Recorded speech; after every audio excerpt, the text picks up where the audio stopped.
شروع اللہ کے نام سے جو نہایت مہربان اور رحم کرنے والا ہے۔ کمپلیٹ چینل کے پیارے ساتھیو، السلام علیکم ورحمۃ اللہ وبرکاتہ۔ کمپلیٹ چینل پہ آپ سب بہن بھائیوں کو خوش آمدید کہتے ہیں۔ اہل مکہ جو تھے نا، وہ 4 تراویح پڑھ کے ایک طواف کرتے، وہ آرام کے لیے ہوتا، ترویحہ آرام، تھوڑی دیر کا آرام۔ تو 4 تراویح کے بعد ایک طواف کرتے تھے، وہ چھوٹا سا طواف 10 منٹ میں ختم ہو جاتا، اور پھر 4 تراویح پڑھتے، پھر طواف کرتے، پھر 4 پڑھتے، پھر طواف کرتے۔ یہ صحابہ کے تھوڑے بعد کے دور کی بات۔ تو مدینے والوں کو پتہ چلا کہ مکے والے تو یہ کرتے ہیں، وہ کہنے لگے اساں کی کریے؟ انہوں نے کہا اسی 40 تراویح پڑھیں گے، 40 رکعت۔ وہ 40 رکعت پڑھتے تھے۔ تو نوافل میں کوئی سختی نہیں کہ بھائی 8 سے زیادہ نہیں پڑھنی، بدعت ہو جائے گی، اور 20 پڑھنا بدعت ہے، یہ سب جہالت کی بات۔ مجھے 8 پڑھ رہے ہیں یہ غلط ہے، یہ بھی حماقت کی بات۔ تو ایک بہت بڑا اشتہار لکھا ہوا تھا، 20 تراویح ثابت کرنے والے کو 5 لاکھ روپے انعام۔ کس قدر بے وقوفی ہے اور کس قدر احمقانہ یہ باتیں ہیں۔ جو صحیح حدیث سے دلیل پکڑ کے کوئی عمل کرتا ہو تو بھائیو اس سے بحث نہ کیا کرو، مناظرہ نہ کیا کرو، یہ بہت نادانی والی بات۔ اور امت کا خلق لاکھوں کروڑوں انسانوں کا ایک عمل پہ جمع ہونا، یہ بذات خود اس کی طاقت کی ایک دلیل۔ اور حرمین جب سے حضرت عمر نے 20 رکعت شروع کی، آج تک وہاں بھی ساری مساجد میں 8 رکعت تراویح ہوتی ہے، لیکن حرمین کی مسجد میں 20 رکعت، ادھر بھی ادھر۔ تو اللہ نے ہمیں ایک عبادت دے دی کہ میرا قرآن پڑھو اور سنو۔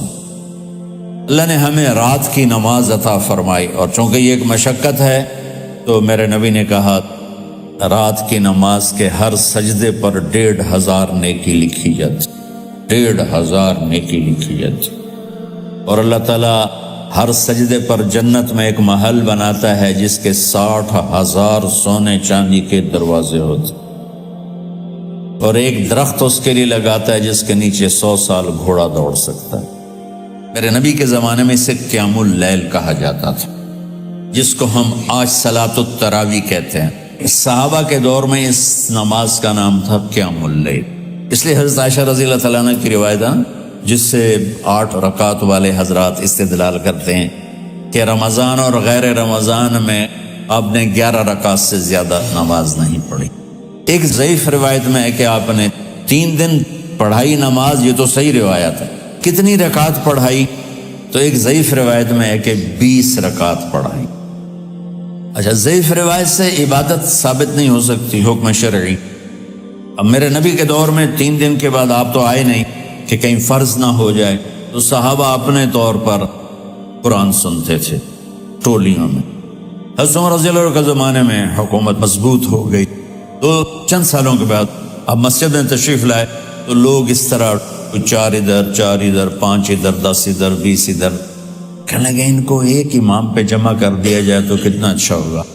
تو آپ نے سب کو اکٹھا کیا اور ابی بن کعب رضی اللہ تعالیٰ عنہ کو امام بنایا، اور سب کو ایک نماز پہ جمع کر کے 20 رکعت کا حکم عطا فرمایا۔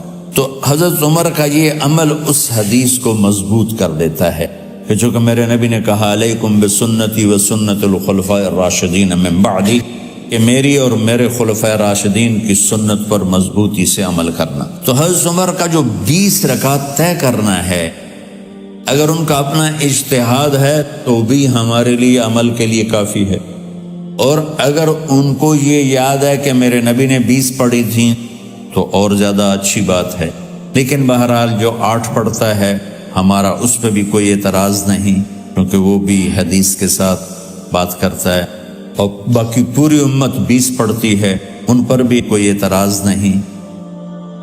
آخر میں آپ لوگوں سے گزارش ہے کہ اگر آپ کو ہماری یہ کوشش پسند آئی ہو تو اسے زیادہ سے زیادہ صدقہ جاریہ کے طور پر شیئر کریں۔ اللہ آپ سب کو اپنی حفظ و امان میں رکھے، آمین۔